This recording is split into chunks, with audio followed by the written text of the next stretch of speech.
오늘 우리에게 주시는 하나님 말씀은 마가복음 1장 1절 말씀입니다. 신약 성경 52면입니다. 마가복음 1장 1절 말씀 제가 봉독하겠습니다. 하나님의 아들 예수 그리스도의 복음의 시작이라. 아멘. 우리가 이미 알고 있듯이 신약 성경은 모두 27권으로 구성되어 있습니다. 그 중에 4권은 복음서로 분류되죠. 마태, 마가, 누가, 요한. 근데 흥미로운 것은 뭐냐면은 복음서는 예수님에 관한 직접적인 이야기를 담고 있지만 각각의 복음서는 관점과 강조점에 따라서 예수님의 서로 다른 모습을 그리고 있는 것입니다. 마태복음은 구약에 언급된 유대인의 왕으로 예수님을 그리고 있고, 마가복음은 고난받는 종으로, 또 누가복음은 완전한 사람이 되신 예수 그리스도의 모습을, 그리고 요한복음은 완전하신 하나님이신 예수 그리스도의 모습을 그리고 있습니다. 그래서 그런지 각 복음서의 도입부는 각각의 독특한 특징을 가지고 있습니다. 누가복음은 굉장히 서술적이고 깁니다. 복음서의 도입부임에도 불구하고 복음 자체의 내용을 다루기보다는 이 복음서를 왜 기록하는지, 그리고 어떻게 기록할 것인지를 누가복음은 도입부에서 설명하고 있습니다. 우리 중에 이루어진 사실에 대하여 처음부터 목격자와 말씀에 일꾼된 자들이 전하여준 그대로 그 내력을 저술하려고 붓을 든 사람이 많은지라. 데오빌로 각하에게 이 모든 것을 써 보냈는데, 저자가 쓰는 이유는 뭐냐면은 각하가 이미 알고 있는 말을 더 확실하게 하기 위해서 자기가 이걸 쓴다고, 누가복음의 도입부는 이 복음서를 쓰는 목적과 그 방법을 설명하고 있죠. 그에 반해서 요한복음은 굉장히 심오하고 철학적이고 신학적입니다. 태초에 말씀이 계시니라, 이 말씀이 하나님과 함께 계셨으니 이 말씀은 곧 하나님이시니라 라는 굉장히 철학적이고 심오한 신학적인 선언으로 요한복음이 시작됩니다. 그에 반해서 마태복음은 굉장히 지적이에요. 그리고 굉장히 유대적이고 이스라엘의 긴 역사를 담고 있는 족보로부터 시작이 됩니다. 아브라함의 자손 예수 그리스도의, 아브라함과 다윗의 자손 예수 그리스도의 계보라라는 말로 시작이 되죠. 저는 이 사복음서의 복음 도입부 가운데 마가복음의 도입부를 가장 좋아합니다. 마가복음의 도입부는 복음서의 도입부로는 가장 탁월하다 생각해요. 가장 적절하고 아주 이거죠. 복음서의 도입부는 이래야 되죠. 하나님의 아들 예수 그리스도의 복음의 시작이다 라는 말로 마가복음이 시작됩니다. 한글 성경은 하나님의 아들 예수 그리스도의 복음의 시작이다 라고 소개가 되는데, 사실은 헬라어 성경의 마가복음 1장 1절은 한글 마가복음 1장 1절과는 어순이 완전히 다릅니다.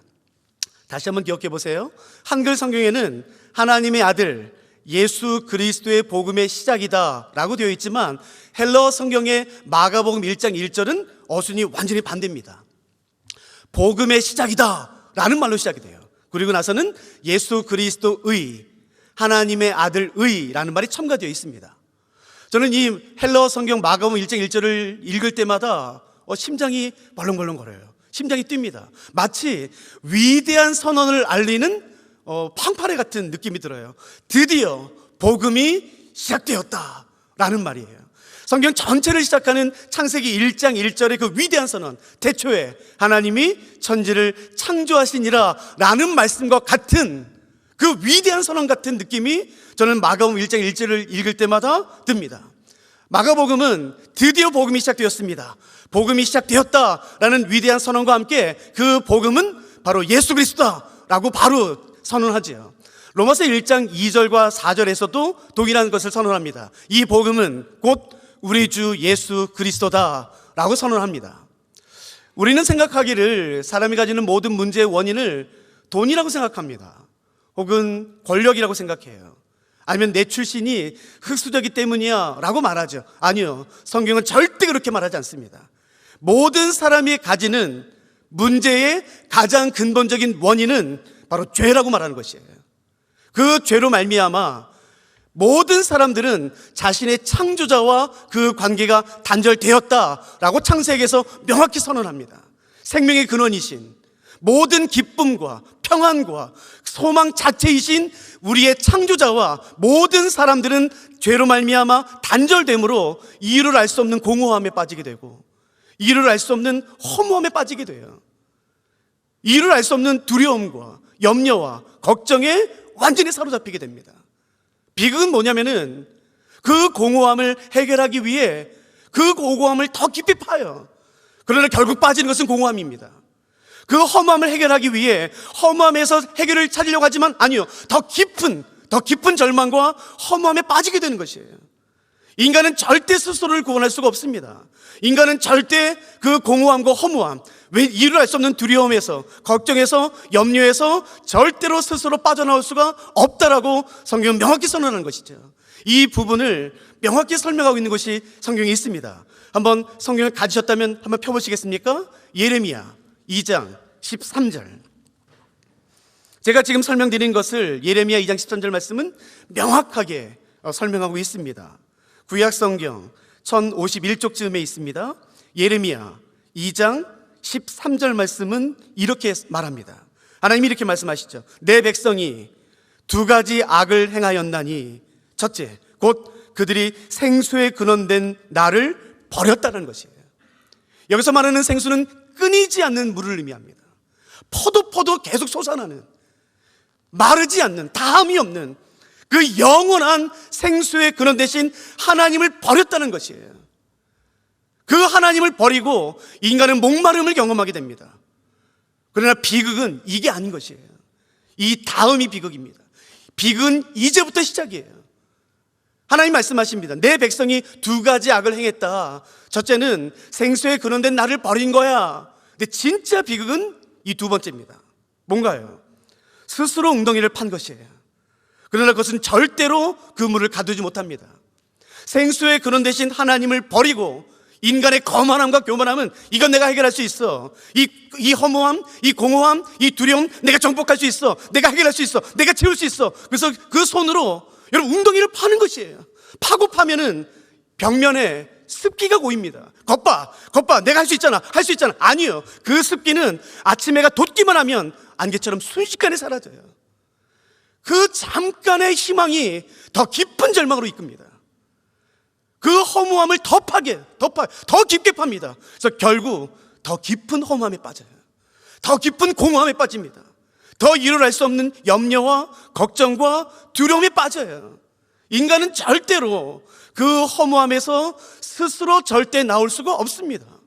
인간은 절대로 스스로 그 공허함과 두려움에서, 죄에서 나올 수가 없어요. 더 깊은 절망, 더 깊은 허무함, 더 깊은 공허함에 빠졌을 때에 이 마가복음 1장 1절의 위대한 선언이 온 우주에 울려 퍼지는 것입니다. 드디어 복음이 시작되었다.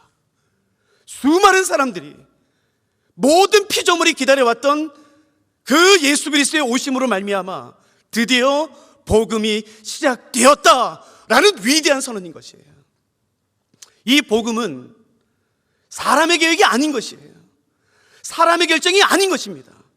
에베소서 1장 3절부터 14절은 명확히 말하죠. 우리의 구원은 예수 그리스도의 십자가만 관여한 것이 아니라 하나님, 예수님, 성령님, 삼위일체 하나님이 함께 관여하셨다고 에베소 1장은 명확히 말합니다. 창세전에 그리스도 안에서 우리를 선택하시고 예수 그리스도의 보혈로 말미암아 우리를 속량하시고 그 얻은 구원을 성령 하나님께서 보증하시고 확증하심으로 인치셨다라고 에베소서는 말하는 것이에요. 우리를 구원하시기 위해 창세전에 하나님은 계획하시고 결정하신 것입니다.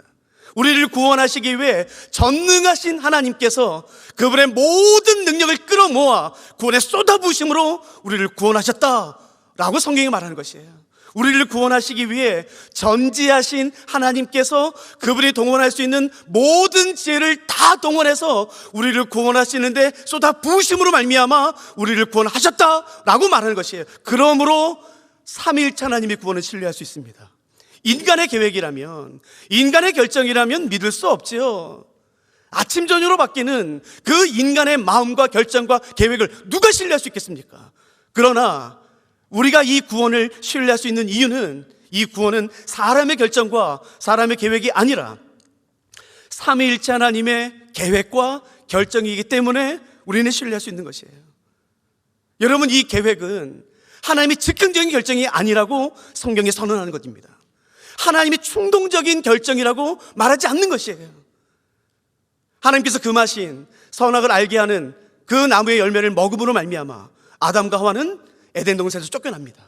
그리고 창세기 3장 15절, 여자의 후손이 뱀의 머리를 상하게 할 것이고 뱀은 그 여자 후손의 발 뒤꿈치를 상하게 할 것이에요. 그 창세기 3장 15절의 말씀을 시작으로 모든 구약 성경은 그 메시아에 대한 예언으로 가득 차 있습니다. 하나님께서 말씀하세요. 내가 너희 죄 가운데 내버려두지 않을 거야. 내가 반드시 구원할 거야. 내가 메시아를 보낼 거야. 그리고 그 메시아가 와서 어떤 일을 할 거야, 어디서 태어날 거야 라는 그 메시아, 기름 부음 받은 그리스도의 내용으로 가득 차 있습니다. 그러나 시간이 지날수록 사람들은 절망 가운데 빠져요.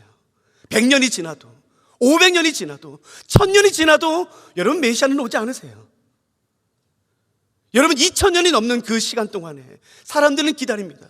여러분, 누가 감히 2000년의 계획을 세울 수가 있겠습니까?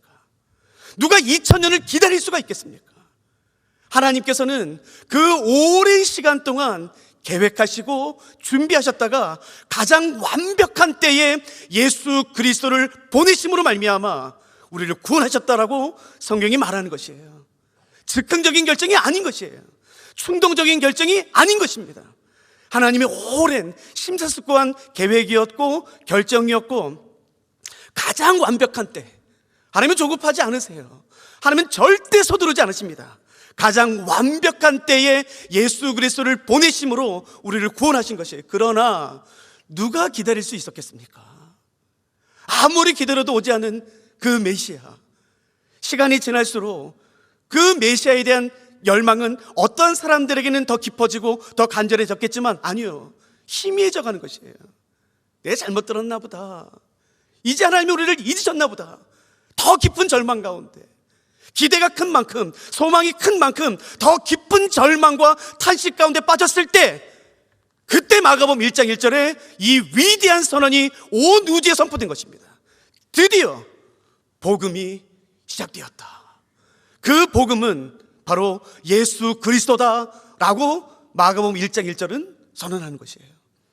마가복음은 그 복음의 시작을 알리고 예수님이 왜 복음이 되시는지를 예수님의 두 가지 호칭으로 설명합니다. 우리가 이미 알고 있듯이 성경에는 예수님에 대한 수많은 호칭이 있죠. 다양한 호칭이 있죠. 선한 목자, 알파와 오메가, 양의 문, 부활, 생명, 하나님의 어린 양. 여러분, 예수님에 대한 수많은 호칭들은 성경에 있습니다. 그러나 그 모든 예수님에 대한 호칭 가운데 가장 중요한, 절대 그 어떤 것과도 비교할 수 없는 가장 중요한 두 호칭으로 마가복음은 왜 예수님이 복음이 되신지를 설명합니다. 하나님의 아들, 그리고 그리스도, 구약에 언급된 바로 그 메시아, 기름 부음 받은 그리스도가 바로 이 예수님입니다 라고 소개함으로 그 복음의 시작을 여는 것이에요. 더 깊이 들어가기 전에 여기서 한 가지 질문 생깁니다. 한번 들어보세요. 마가복음은 복음의 시작을 선포한 이후 예수님이 왜 복음이 되시는지 두 가지 호칭으로 설명합니다. 첫째는 하나님의 아들, 둘째는 그리스도예요. 하나님의 아들, 그리고 그리스도. 질문은 이겁니다. 여러분, 정말로 예수님이 그리스도가 맞습니까? 아니면 어떡할 거예요? 여러분, 정말 예수님이 하나님의 아들이 맞습니까? 아니면 어떡할 거예요? 우리가 이 선언을 어떻게 신뢰할 수 있습니까? 모든 만물이 기다려온 이 선언인 것이에요. 그러나 어떻게 신뢰할 수 있습니까? 정말 예수님은 하나님의 아들이 맞습니까? 정말 예수님은 구약에 언급된 바로 그 메시아, 기름 부음 받은 그리스도가 맞습니까? 어떻게 할 수 있나요? 그래서 마가복음 1장은 단순히 예수님을 선언할 뿐만 아니라 증명합니다. 왜 예수님이 하나님의 아들이 되시는지, 왜 예수님께서 구약에 언급된 바로 그 메시아인지를 증명합니다. 그럼 여러분 한번 성경을 좀 아시니까 한번 생각해 보세요. 마가복음 1장은 1장 1절에 아니라 1장 전체는 그러면 예수님의 하나님의 아들 되심을 어떻게 증명할까요? 예수님의 그리스도 되심을 어떻게 증명할까요? 쉽습니다. 성경 가지셨다면 한번 잠깐 보실까요? 마가복음 1장은 예수님의 하나님의 아들 되심을 어떻게 증명하는가? 마가복음 1장 9절부터 보시면 예수님께서 요단강으로 가서 세례 요한에게 세례를 받으십니다. 우리가 너무너무 잘 아는 것처럼. 10절부터 보실까요? 곧 물에서 올라오실새 하늘이 갈라짐과 성령이 비둘기같이 자기에게 내려오심을 보시더니 이담입니다. 하늘로부터 소리가 나기를 너는 내 사랑하는 아들이라 내가 너를 기뻐하노라. 마가복음은 예수님의 하나님 아들 되심을 어떻게 증명하나요? 하나님 자신이 친히 증명하십니다.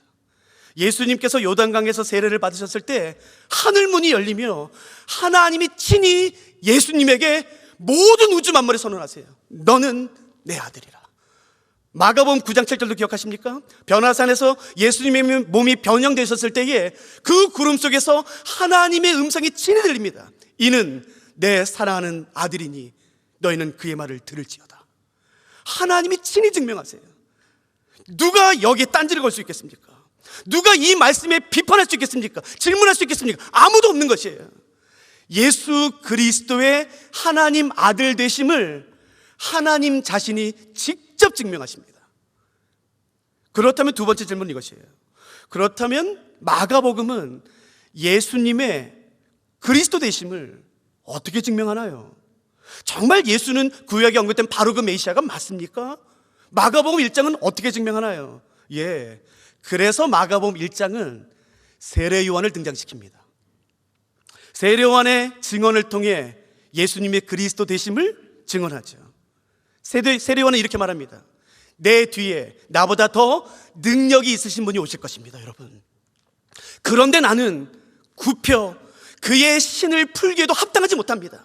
이 다음이 중요해요. 나는 비록 물로 세례를 베풀지만 내 뒤에 오시는 이는 성령으로 그 이사야서에 약속된 그 이사야 60장과 그 요엘서와 그 구약이 언급된 바로 그 성령으로 세례를 주실 분이 오실 것입니다 라고 세례 요한의 증언을 통해 예수님이 바로 구약에 언급된 바로 그 메시아 기름 부음 받은 그리스도이심을 증언합니다. 증명합니다. 근데 여기서는 한 가지 더 질문해야 돼요. 마가복음은 예수님의 하나님의 아들 되심을 하나님이 친히 증명하시고 예수님의 그리스도 되심은 세례 요한을 통해서 증언합니다. 하나님의 증언은 누구도 시비 걸 수 없습니다. 그건 확증이니까요. 그러나 세례 요한은 달라요. 세례 요한의 증언을 통해 마가복음은 예수님의 그리스도 되심을 증명합니다. 딴지 거는 거 아니까 한번 들어보세요. 우리가 세례 요한의 증언을 어떻게 믿을 수 있습니까? 그 사람이 누군데? 그 사람이 말하는 걸 우리가 어떻게 신뢰할 수 있습니까? 마가복음은 세례 요한의 증언을 통해 예수님이 그리스도 되심을 증언하는데 그러면 우리는 과연 세례 요한을 믿을 수가 있습니까? 그래서 마가복음은 이사야서 40장 3절과 말라기 3장 1절을 인용합니다. 구약 성경은 아까도 말씀드렸지만 창세기 3장 15절을 시작으로 구약 성경 39권 전체에서 메시아를 예언하고 있어요. 하나님이 반드시 메시아 그리스도를 보낼 것이다. 그는 와서 이런 일을 할 것이다. 그러나 그게 다가 아닌 것이에요. 메시아 예언을 할 때에 이사야서와 말라기서와 다른 성경에서는 한 가지 예언이 더 있습니다. 하나님 이렇게 말씀하세요. 메시아가 올 것이다. 그러나 메시아가 오시기 전에 내가 한 사람을 보낼 것이다. 그 사람은 광야에서 외치는 소리가 될 것이다. 그 사람은 메시아보다 먼저 와서 메시아의 길을 준비할 것이며 예비할 것이며 굳게 할 것이다. 그래서 마가복음은 그 이사야서 40장 3절의 말씀과 말라기 3장 1절의 말씀을 통해 세례 요한이 구약에서 언급된 메시아 전에 받을 바로 그 사람임을 증명하는 것입니다. 한번 잠깐 보실까요? 1장 2절과 3절이죠. 선지자 이사야의 글에 보라 내가 내 사자를 내 앞에 보내노니 그가 내 길을 준비하리라. 광야에 외치는 자의 소리가 있어 이르되 너희는 주의 길을 준비하라. 그의 오실 길을 곧게 하라 라고 약속된 구약의 이사야서와 구약의 말라기서와 그 여러 성경에서 언급된 그 사람이 바로 세례 요한입니다. 그러므로 우리는 세례 요한의 증언을 믿을 수 있다라고 마가복음이 말하는 것이에요. 예수님은 하나님의 아들이 되십니다. 예수님은 그에게 언급된 바로 그 메시아가 되세요. 이것을 증명한 다음에 마가복음은 곧바로 예수님께서 요단강에서 세례받으시는 장면으로 옮겨갑니다.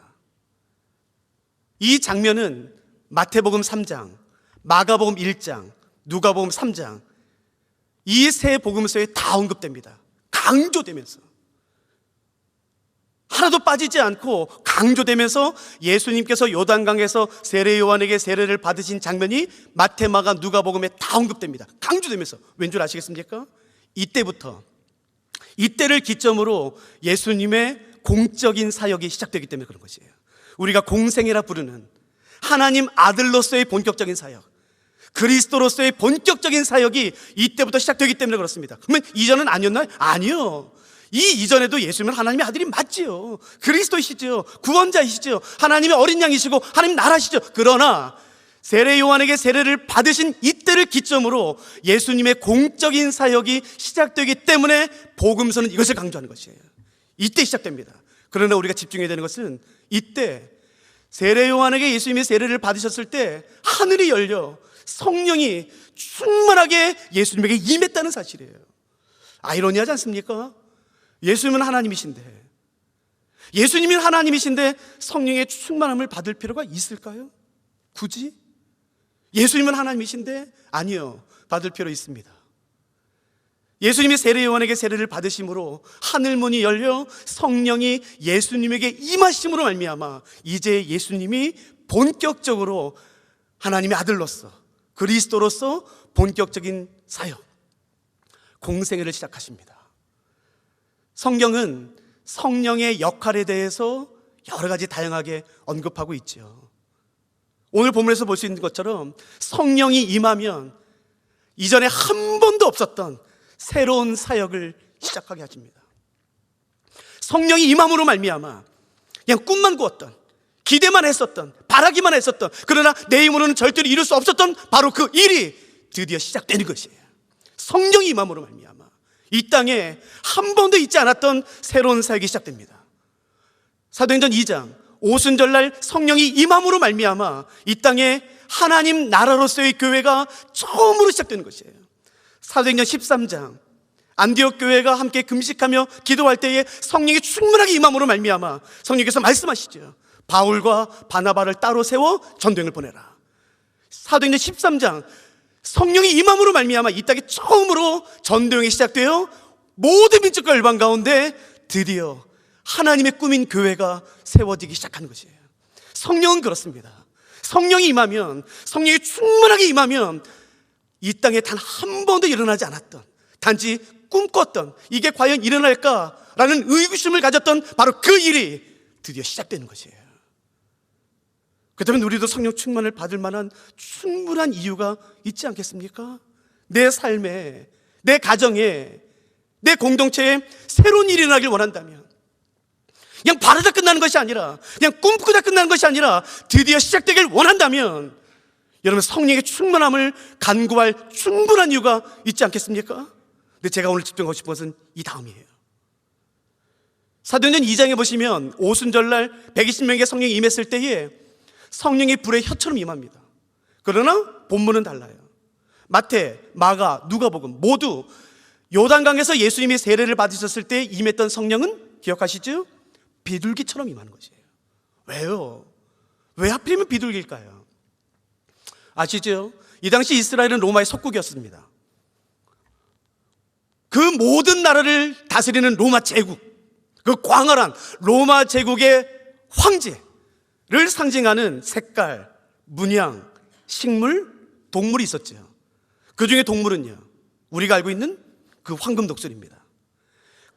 커다란 기둥에 황제를 상징하는 독수리를, 그 위엄 있는, 카리스마 있는, 날개를 쫙 핀 그 거대한 독수리를 황금으로 만들어 높은 기둥에 매답니다. 그리고 황제가 어디를 가든 그 독수리 나타나요. 그러므로 그 황금 독수리가 있다면 거기는 황제가 있는 겁니다. 황금 독수리가 없다면 거기는 황제가 없는 것이에요. 그러므로 황금 독수리는, 그 위엄 있는, 카리스마 있는 황금 독수리는 언제나 로마의 황제를 상징합니다. 그런데 만왕의 왕이신 예수님께 성령이 임했을 때는 비둘기예요. 이 좀 아쉽지 않습니까? 저는 이 본문 볼 때마다 좀 아쉬워요. 불사조. 아이, 꼬리도 좀 날리고 불도 떨어지고 날개도 한 5m, 10m 되는 그 불사조가 임했다. 멋있지 않습니까? 아니, 로마의 황제는 독수리인데 예수님은 고작 비둘기예요. 그냥 날개짓하는. 왜일까요? 여러분, 왜 예수님이 세례를 받으셔 성령이 임했을 때 성령은 비둘기처럼 임했을까요? 도대체 비둘기는 무엇을 의미하길래, 무엇을 상징하길래? 혹시 아시나요? 비둘기는 무엇을 상징하나요? 평화 아닙니다. 평화는 요즘이죠. 유대인들에게 비둘기는 평화가 아닙니다. 여러분 이미 알고 계세요. 유대인들에게 비둘기는 아주 특별한 의미를 갖습니다. 아주 중요한 의미를. 우리 모두가 알고 있는 구약의 한 가지 사건 때문에 랍비 문헌에 나와요.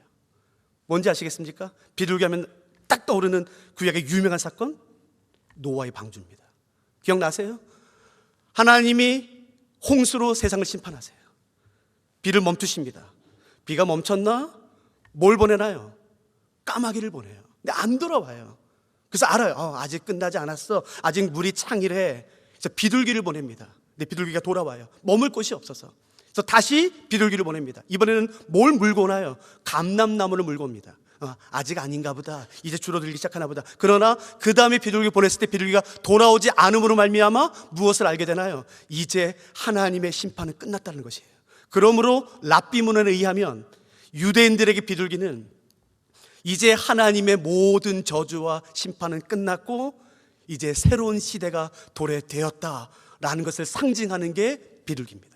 그래서 아가서에서의 비둘기를 번역할 때에 구원의 소리로 번역하는 이유는 바로 이것이에요. 예수님께서 세례 받으셨을 때에 독수리로 임한 것이 아니라, 불사조나 봉황으로 임한 게 아니라 비둘기로 임한 것은 이제 예수 그리스도로 말미암아 이제 모든 저주와 모든 심판과 모든 사소는 끝난 것이에요. 예수 그리스도로 말미암아 이제 새로운 것이 시작되었다라는 위대한 선언이 바로 이 장면인 것이에요. 여러분, 이 성령의 충만함을 오늘 받지 않으시겠습니까? 여러분, 같이 간구하지 않으시겠습니까? 불의 여처럼 임하는 것도 중요하죠. 아니요, 그보다 먼저 그 성령이 비둘기처럼 우리 가운데 임하길 원하는 것이에요. 작년에 있었던 그 아픔들, 상처들 올해까지 같이 끄집어 오고 싶지 않은 것이에요. 끊어버리고 싶은 것이에요. 하나님, 과거의 모든 상처들, 아픔들, 저주들, 두려움, 염려, 공허함 다 끊어버리고 이제 예수 그리스도로 말미암아 성령의 충만함으로 말미암아 이제 새로운 시작이, 새로운 시대가 우리 가운데 시작되기를 원하는 것이에요. 성령이 임하면 그렇습니다. 그게 다가 아니죠. 성령이 임하면 예수 그리스도의 증인이 됩니다.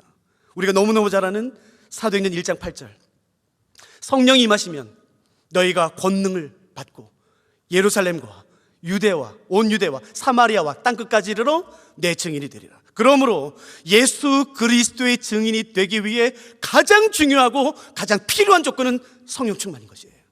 죄송합니다, 학위가 아닙니다. 저는 성경 가르치는 사람이에요. 학위가 아닌 것이에요.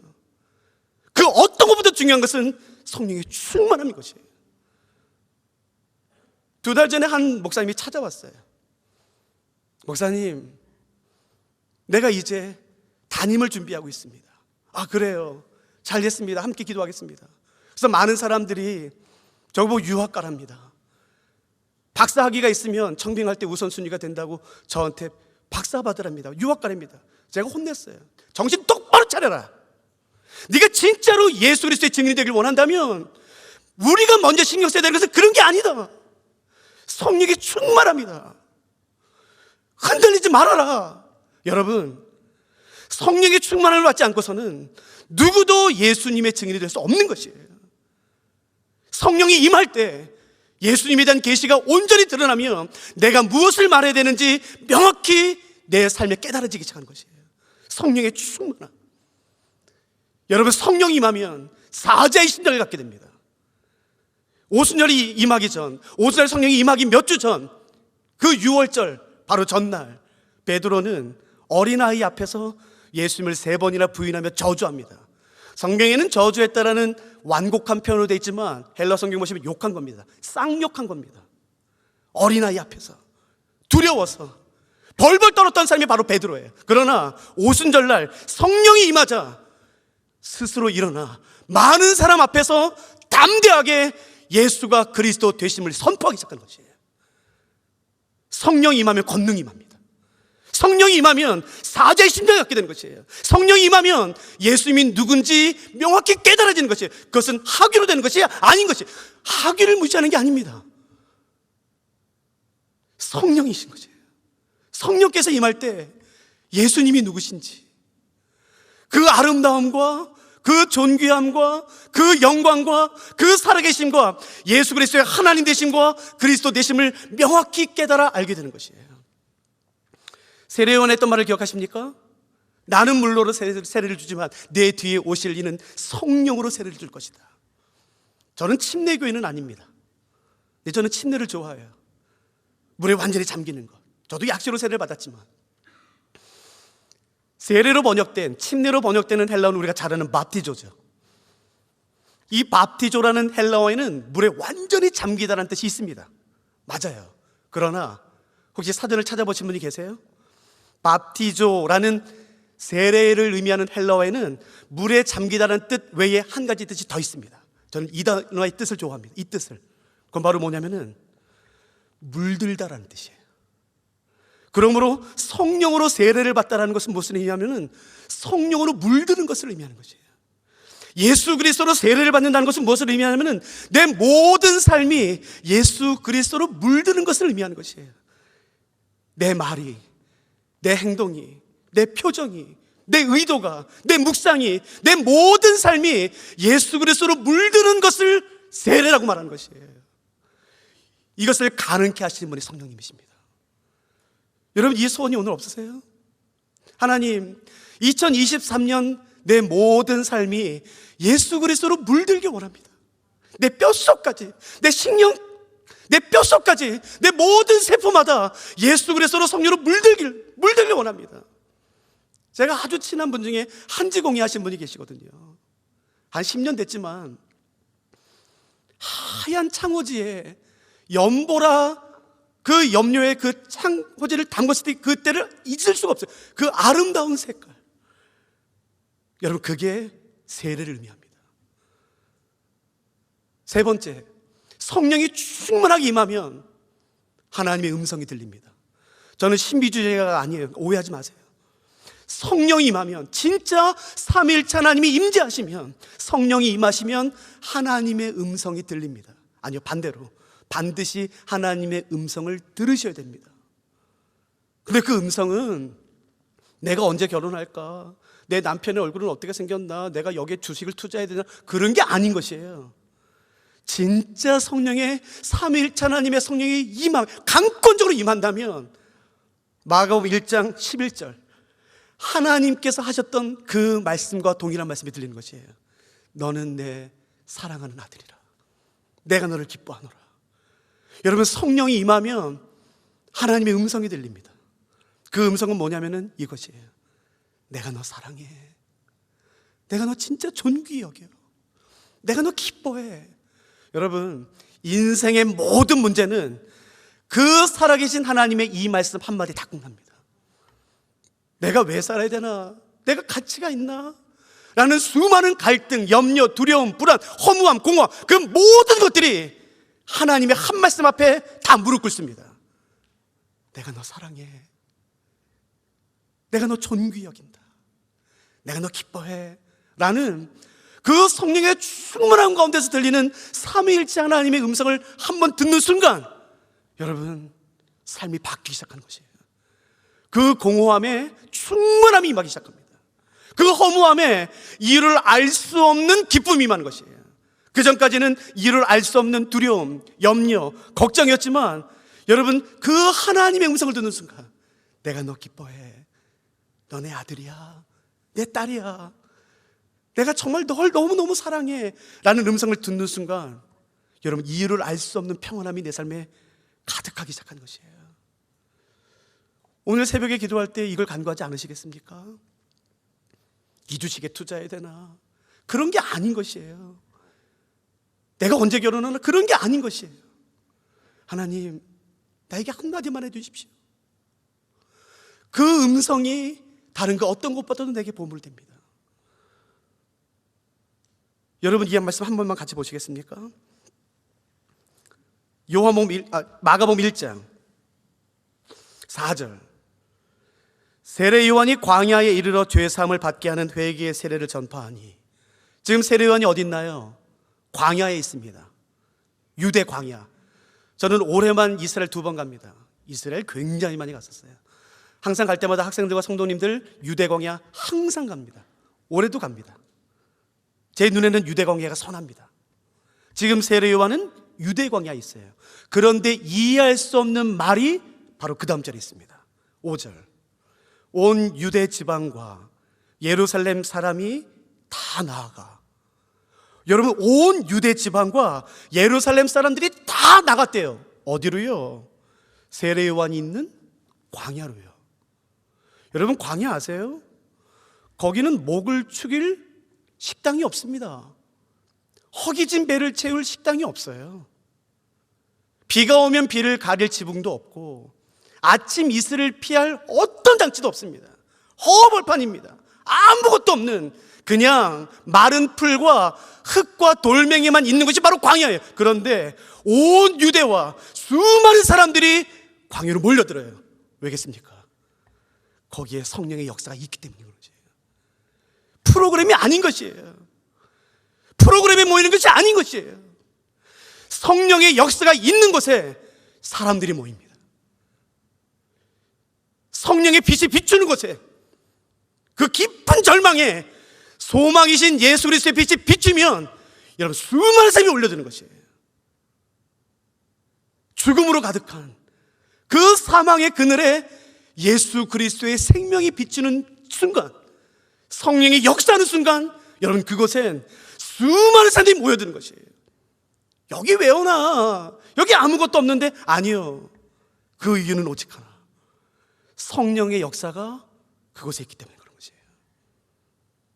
내 공동체, 내 모임, 어떻게 하면 사람으로 오게 할 수 있을까요? 그건 하나입니다. 여러분, 다른 편법을 쓰시면 안 됩니다. 오직 하나, 성령의 충만함인 것이에요. 그리고 나서는 마가복음은 이제 예수님께서 제자들을 부르시는 장면으로 바뀌어집니다. 여기까지 가면 좋겠는데 제게 주어진 시간이 끝났습니다. 여러분, 성령이 임하시면, 여러분 성령을 오해하지 마세요. 성령은 초자연적인 현상이 아니셔요. 기적이 아니셔요.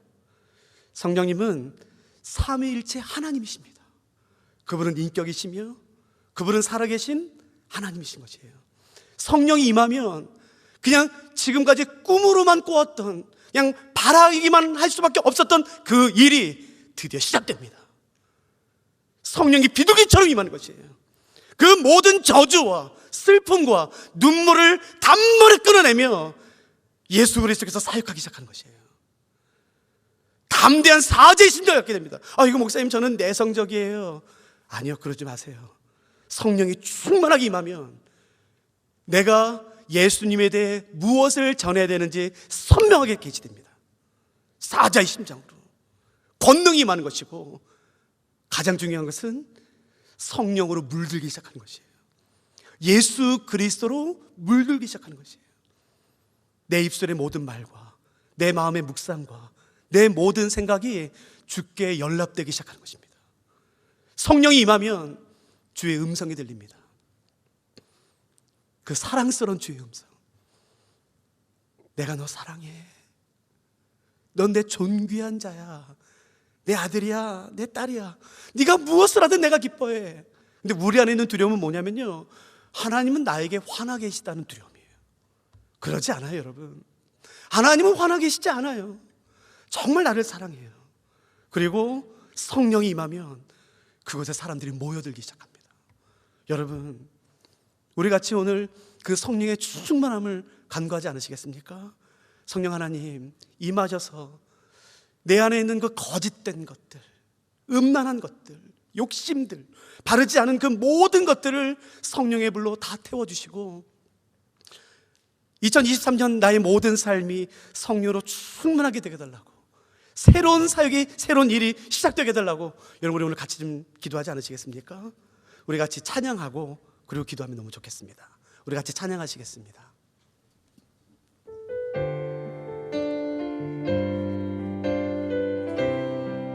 거룩하신 성령이여, 거룩하신 성령이여, 우리에게 임하소서. 성령의 불로 오셔서 세상 헛된 마음 태우소서. 손 들고 주를 바랄 때 성령이여, 성령이여, 성령이여 임하소서. 거룩하신 성령이여, 거룩하신 성령이여, 우리에게 임하소서. 성령의 불로 오셔서 세상 헛된 마음 태우소서. 아멘. 손 들고 주를 바랄 때 성령이여, 성령이여, 성령이여 우리 다시 한번 찬양하십니다. 거룩하신 성령이여, 거룩하신 성령이여, 우리에게 임하소서. 성령의 불로 오셔서 세상 헛된 마음 태우소서. 손 들고 주를 바랄 때, 손 들고 주를 바랄 때 성령이여, 성령이여, 성령이여 임하소서. 손 들고 주를 바랄 때, 손 들고 주를 바랄 때 성령이여, 성령이여, 성령이여 임하소서. 여러분 같이 기도하지 않으시겠습니까? 여러분 어디까지 성령 충만하길 원하십니까? 이 정도면 됐습니까? 아니요, 만족하지 마십시오. 성령 하나님, 살아계신 하나님, 내게 임하여 주셔서 나를 다스려 주시옵소서. 나를 물들어 주시옵소서. 내 모든 삶이, 내 생각조차도, 내 의도조차도 음란함과 욕심이 나를 다스리는 것이 아니라 그 성령의 거룩함이 나를 온전히 주권할 수 있도록, 나를 다스릴 수 있도록 충분하게 임하여 주시옵소서. 나의 삶에, 나의 가정에, 나의 공동체에, 우리 사랑하는 교회에 새로운 사역이 일어나게 하시고 새로움이 일어나게 하셔주시고 과거의 모든 저주와 슬픔과 눈물이 끊어지게 하시며 예수 그리스도의 그 놀라운 사역이 시작되게 해주시옵소서. 담대하게 하시며 예수 그리스도에 대한 온전한 계시가 우리가 이제 충분하게 있게 해달라고 우리 다 같이 성령의 충만함을 간구하며 주의 보좌 앞에 나가시겠습니다. 기도하시겠습니다. 예 주님, 내가 먼저 성령의 충만함을 간구합니다. 주님, 내가 성령의 충만함이 필요한 사람입니다. 주님, 나는 성령의 충만함을 갖고 싶습니다. 성령으로 세례를 베풀어 주시옵소서. 성령으로 물들게 하시며 예수 그리스도로 물들게 하여 주시옵소서. 나의 모든 삶이 예수 그리스도로 물들게 하시고 가득하게 하여 주옵소서. 우리 사랑하는 남서울 은혜교회 가운데 그 살아계신 성령의 충만함이 임함으로 말미암아 정말 꿈만 꿔왔던, 그냥 바라기만 했던 그 놀라운 일들이 2023년 일어나게 하시고 시작될 수 있도록 도와주시옵소서. 예수님에 대한 온전한 계시가 있도록 도와주시고, 주님, 주의 나라를 꿈꿀 수 있도록 도와주시옵소서. 하나님, 주의 성령을 임하여 주옵소서. 사랑하는 하나님, 요엘서에 약속하셨던 그 말씀을 기억합니다. 성령이 임하며 너희 자녀들은 예언하며 청년들은 환상을 보며 노인들은 꿈을 꾸게 될 것이란 말씀을 믿습니다. 꿈을 꾸게 해주시옵소서. 어른들이 지난 과거만을 이야기하지 않도록 도와주시며 앞으로 일어날 일에 소망을 갖고 미래를 말할 수 있도록 도와주시옵소서. 청년들이 비전을 가질 수 있도록 도와주시옵소서. 어린이들이 주의 말씀을 담대히 선포할 수 있도록 주의 성령으로 충만케 하여 주시옵소서.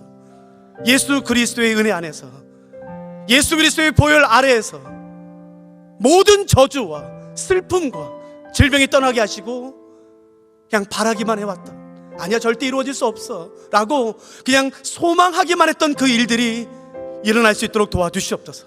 이것이 사람의 능력과 사람의 계획과 결정으로 되는 것이 아니라 살아계신 삼위일체 하나님의 능력으로 될 수 있도록 축복해 주시옵시며, 교회를 세우시고 교회에 살아계신 하나님의 그 예수 그리스도의 온전한 계시가 충만히 임함으로 말미암아 우리가 예수님의 무엇을 증거하며 어떤 증인이 되어야 되는지 깨달을 수 있도록 도와주시옵소서. 늘 우리 기도에 귀를 기울이시며 우리가 구하거나 생각하는 것보다 더 능히 넘치도록 채우시는 하나님이어서 감사합니다. 우리를 긍휼히 여겨주시며 늘 주의 은혜 안에 거할 수 있도록 도와주시옵소서. 감사합니다. 사랑하는 예수 그리스도의 귀하신 이름으로 함께 기도드렸습니다.